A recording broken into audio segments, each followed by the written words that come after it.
Hey guys, how you doing? This week we're going to talk about the coming stablecoin explosion. And if you like the content, just give me a thumbs up or subscribe to the channel. I'd really appreciate it. Thank you. But stablecoins and stablecoin growth has been something that's really been on my mind lately because for every roughly 10 cents that goes into the crypto market in stablecoins, you get about $1 increase in market cap.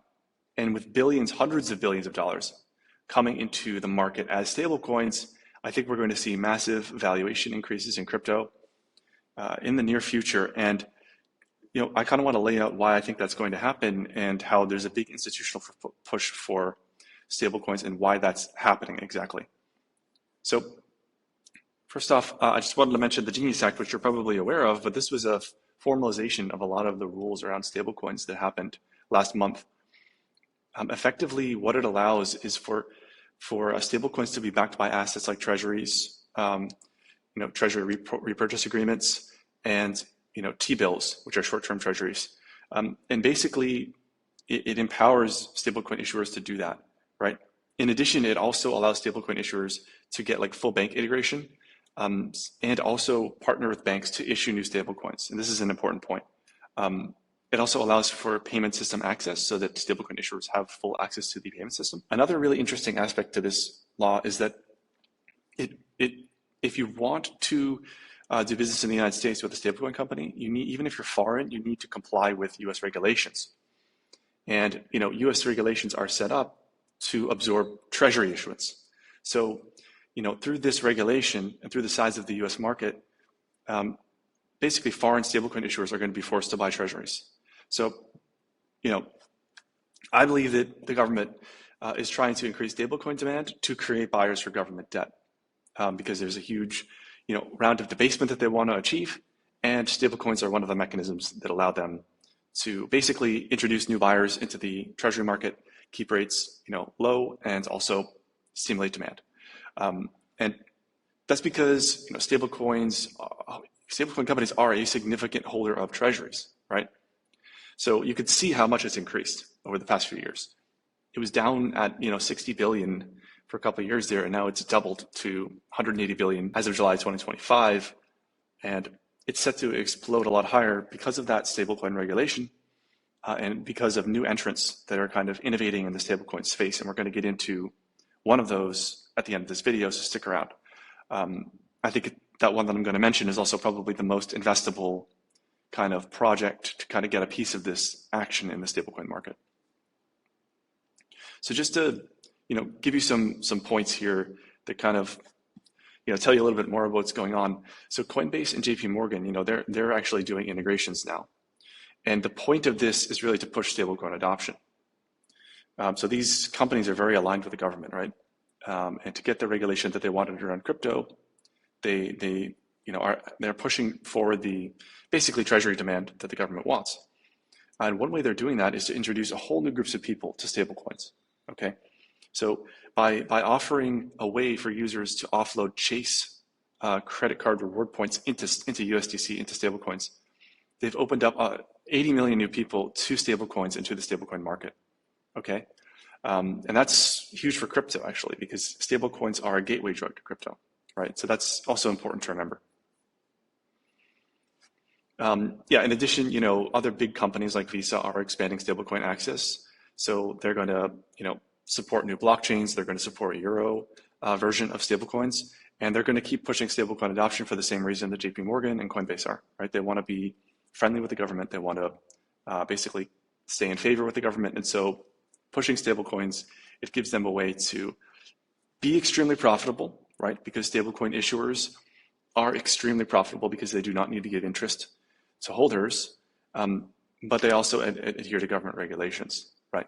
So it's a win-win for big corporations and the government, and it creates huge valuations in crypto, right? So just to kind of like emphasize that point, Circle's reserve fund is mostly cash, short-dated U.S. Treasuries, U.S. Treasury repurchase agreements, and it's managed by BlackRock and Bank of New York Mellon, right? So this is an institutional product. It's treasuries, T-bills, and treasury securities.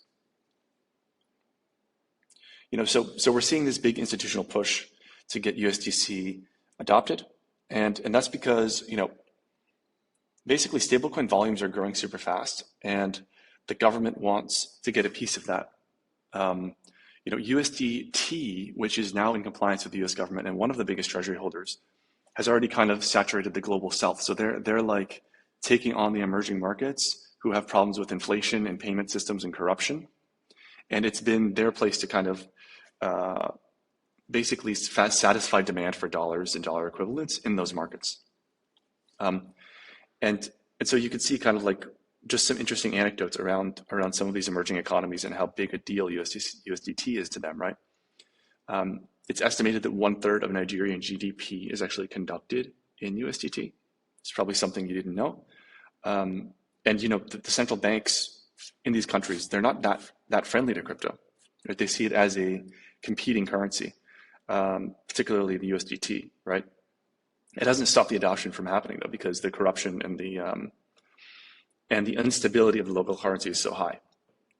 Due to remittances and the Venezuelan economy being as bad as it is, 20 billion has flowed into Venezuela via crypto, just to circumvent capital controls. And that's another reason why people hold USDT, right? In Turkey, 38 billion of the economy can be attributed to stablecoin transactions. That's about 4.3% of Turkey's GDP. And that's supposedly the highest share globally. So that's another big source of kind of, a big source of demand for USDT. And ultimately, USDT is one of the biggest holders of treasuries, right? So they effectively are buying treasuries. And this push it's a big deal.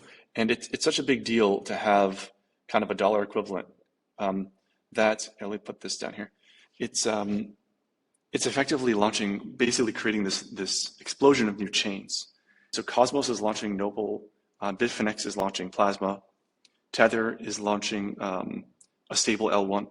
And the point of that is really, because USDT and stablecoins are such a big part of crypto, getting the payment system right there is a huge opportunity for whatever stablecoin issuer has that chain. And as we're going to see, Ethena, kind of an interesting protocol that is coming, is also taking this tact. Because if you have the dollar equivalent and you have the payment rails, then you kind of win the stablecoin race. So we're going to see an explosion of stablecoin chains because they can offer gasless transactions and settlement like at the protocol level so that it's super fast. So this is all coming as well for stablecoins.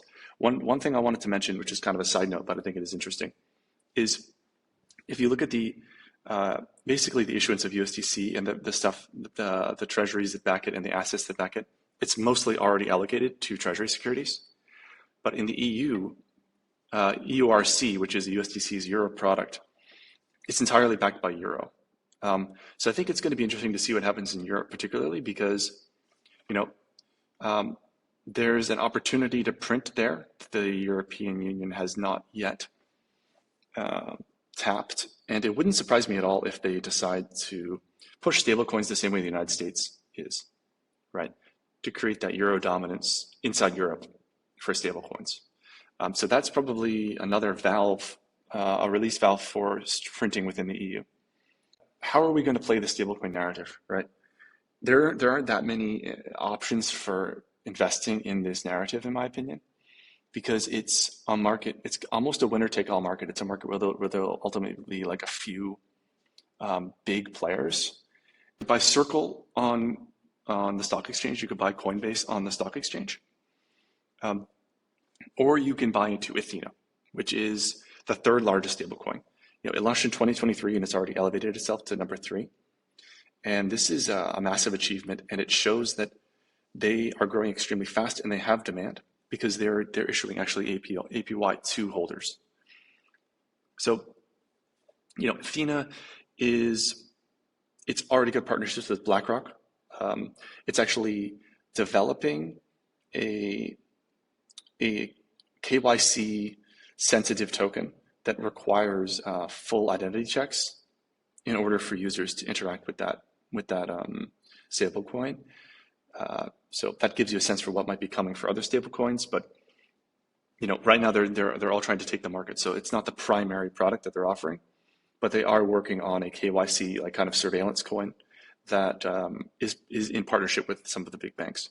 And they do this for institutional compliance, blah, blah, blah. But once the tech is there, it'll be interesting to see what they actually do with it. So it's the demand for the return that USDE gives you instead of USDT and USDC, which provide you no return, right? They provide no income. USDE does provide that income, and they have institutional backing, so they're very fast growing, and they're here to stay, right? Arthur Hayes, who's an investor in Ethena, one good point that he makes is that stablecoins, they're like all payment systems. It's about network effects, and it's about the number of participants that are effectively in the network. And so stablecoin companies are going to have, startup stablecoin companies will have a big problem basically carving out market share when you have 3 fast-growing competitors, 2 of which are favored by the government and 1 of which is paying already 10% on stablecoins, which is crazy, right? So that's just a sign that you probably don't have too many investable options in this space, but it is such a huge narrative. I would say it's probably the biggest narrative of this entire cycle that you might want to get some exposure to that narrative, right? And that's kind of what the Ethena TVL, that's what Ethena is all about. So this is Ethena TVL. You can see how rapidly it's increasing. It's at 8.6 billion, which is insane. And it's the 3rd largest stablecoin. The business model is very competitive because unlike Tether and USDC, it is offering, 11% APY, basically. I think it's 10% APY as of today. And it's backed not by treasuries, but by Bitcoin, Solana, and Ethereum. Okay, so that's the big difference. It's a crypto native stablecoin, whereas the other ones are backed by treasuries. It wouldn't surprise me if in the future they are strong-armed into adding treasuries to their system, but right now it's entirely crypto-based. The token itself it's off its all-time high. It's not exactly a small token. You're not early, but I think it does offer you the opportunity to get into something that is probably one of the big stablecoin plays of this entire cycle, and you don't really have much of a choice, right? So if you want to have access to this narrative, you don't have too many options, and the ENA price is at a decent place right now. So I would consider it. Going into the token economics a little bit around Ethena. So there is a revenue sharing fee switch. So stakers could potentially receive a portion of Ethena protocol revenue, which I think would be a huge price positive event if that was to happen. Ethena is launching a new chain. And this chain will, it's going to use ENA as the gas token.